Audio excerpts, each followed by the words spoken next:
તો વધુ એક મહત્વના સમાચાર સામે આવી રહ્યા છે, તેની પર નજર કરીએ। આ મહત્વના સમાચાર વરસાદને લઈને જ મળી રહ્યા છે, જે વીરપુરમાંથી સમાચાર આવી રહ્યા છે, જ્યાં 2 દિવસના વિરામ લીધા બાદ ફરી એકવાર વરસાદે ધોધમાર એન્ટ્રી કરી છે અને ધોધમાર વરસાદને કારણે ખેડૂતો પણ હવે મુશ્કેલીમાં મુકાતા નજરે પડી રહ્યા છે। ઘણી જગ્યાએ ખેડૂતોના પાકને નુકસાનીની ભીતિ સેવામાં આવી રહી છે, ત્યારે મરચી, તુવેર, સોયાબીન, કપાસ, મગફળી સહિતના અનેક પાકોમાં નુકસાનીની ભીતિ ખેડૂતોમાં સેવાઈ રહી છે। એક તરફ ધોધમાર વરસાદને કારણે લોકોને ગરમીમાંથી રાહત તો મળી રહી છે, પણ સાથે સાથે ખેડૂતોને પણ રાતા પાણીએ રોવાનો વારો આવી રહ્યો છે।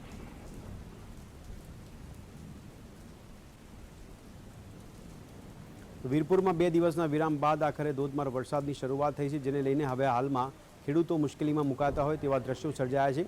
આપ દ્રશ્યોમાં જોઈ રહ્યા છો, ધોધમાર વરસાદ નજરે પડી રહ્યો છે, ભારે પવન ફૂંકાઈ રહ્યો છે। ધોધમાર વરસાદને કારણે ઠેર ઠેર પાણી ભરાઈ જવાના દ્રશ્યો સામે આવી રહ્યા છે। સોસાયટીઓમાં જાણે કે નદીઓ ફરતી હોય તેવા દ્રશ્યો હવે સર્જાવા પામ્યા છે।